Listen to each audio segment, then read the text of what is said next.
l'attention des investisseurs. On en parle avec un spécialiste, associé gérant de Prime Finance. C'est Benjamin Louvet qui est avec nous. Bonjour Benjamin. Bonjour Grégoire. Bon, le cas du pétrole qui reste encore un sujet évidemment ce début d'année 2015, puisqu'on n'a toujours pas l'once d'un rebond là sur le baril de pétrole. Oui, pas l'once d'un rebond, effectivement, vous avez raison. On a un certain nombre de pourparlers qui commencent à se dessiner et on sent qu'il y a une certaine nervosité peut-être est en train de se créer autour de pays comme la Russie, comme la Norvège également, comme le Canada. Le Canada a dû abaisser ses taux l'autre jour en urgence pour tenir compte de la nouvelle donne sur le marché pétrolier qui le touche énormément. Je rappelle qu'on parle beaucoup des pétroles de schiste aux États-Unis, mais le pétrole le plus cher au monde, si on nommait le pétrole qui est recherché en Arctique, le pétrole le plus cher du monde à produire, avant les pétroles de schiste, ce sont les sables bitumineux. Donc le Canada est touché au premier chef.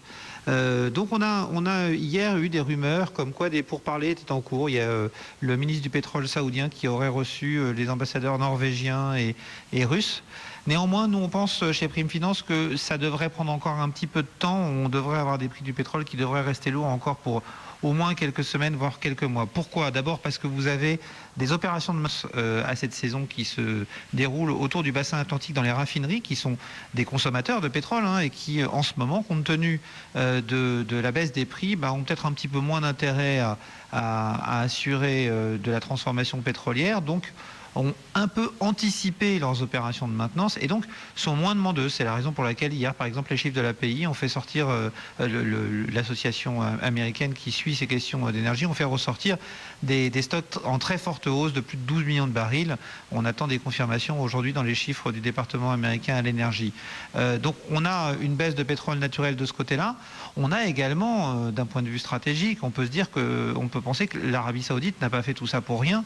Et si l'Arabie Saoudite venait à réduire sa production aujourd'hui d'un commun accord avec la Russie et la Norvège, quelque part les prix remonteraient tout de suite et on n'aurait peut-être pas l'effet escompté sur les pétroles de schiste. Il faut savoir que les pétroles de schiste devraient commencer à être touchés à partir, on va dire, du mois d'avril de façon très sérieuse. Pourquoi ? Parce qu'en avril, les banques vont revoir les conditions de crédit qu'elles accordent à ces banques. Ça se fait traditionnellement 2 fois par an, en avril et en octobre, donc ça devrait compliquer un petit peu la donne. Ça, c'est la première chose. La deuxième chose, c'est qu'on observe déjà une réduction importante du nombre de puits qui sont forés aux États-Unis, donc une baisse des investissements et une réduction des forages, même si cette réduction est sans doute un peu exagérée, un peu dans une optique de jouer un peu au jeu de poker menteur. Les chiffres qui sont annoncés sont des chiffres extrêmement bas, mais il y a un certain nombre de chiffres qui ne sont pas pris en compte parce que pour l'instant sous contrôle, annoncés comme confidentiels. Donc en fait, la réduction du nombre de puits forés serait moins importante que prévu, alors que la production, elle continue à monter. Mais vous vous souvenez, on en avait parlé, c'est normal parce que les nouveaux puits donnent beaucoup. Ouais. Et donc on arrive, en enlevant les anciens puits qui ne donnent plus et en mettant des nouveaux puits, même si on en met moins, mais qui donnent beaucoup, à maintenir une production à un niveau...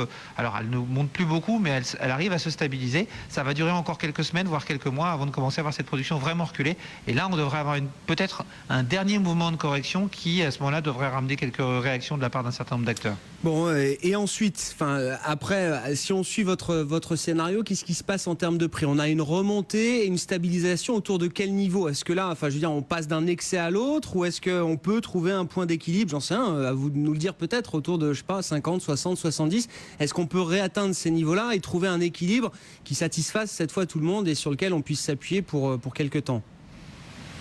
On est sur une question à 10 milliards de dollars, Grégoire, et qui dépend de tellement de facteurs que c'est un peu difficile d'avoir une idée. Ce qu'on peut dire, c'est ce qu'a dit le secrétaire général de l'OPEP il y a 2 jours. Il a dit on est en train de préparer un pétrole à 200 $ dans les années à venir.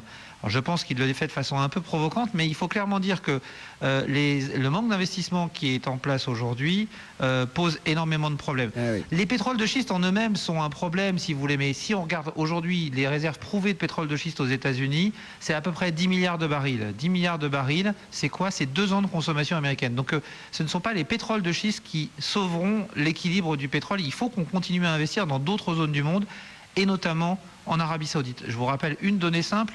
Le taux de déplétion, donc le taux de diminution de production normale des puits de pétrole conventionnel, c'est pas moi qui le dis, c'est BP dans son rapport, ou Shell aussi, se situe entre 4 et 6% par an. Ça veut dire quoi ? Ça veut dire qu'en 10 ans, votre production de pétrole diminue de 50%. Ça veut dire quoi? Ça veut dire que tous les 10 ans, il faut trouver 40 millions de nouveaux barils par jour de production, soit 4 fois la production de l'Arabie Saoudite.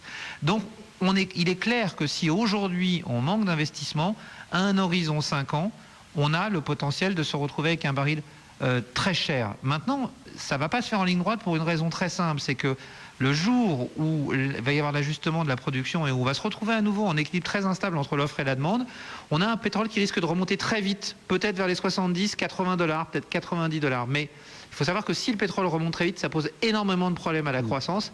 Et donc on risque d'avoir là un ralentissement de la consommation et donc peut-être un nouveau creux dans le pétrole avant de voir le pétrole repartir se stabiliser peut-être vers les 100 $. Difficilement au-dessus pour l'instant. Bon, mais ça veut dire que ça laisse augurer quand même de mouvements potentiellement très violents encore sur ce baril là qui se trade pour le WTI autour de 44 $. On est en baisse assez marquée d'ailleurs sur le pétrole américain. Oui, si vous avez un objectif de placement à 3 à 5 ans, le pétrole aujourd'hui est sans doute... on peut penser de façon très certaine que le pétrole sera plus cher dans 3 à 5 ans que ce qu'il est aujourd'hui. Merci beaucoup Benjamin. Benjamin Louvet, associé de Prime Finance, qui était avec nous, spécialiste des matières premières sur BFM Business dans Intégral Bourse. On marque une pause, on va bientôt clôturer la bourse d'Athènes, ça s'annonce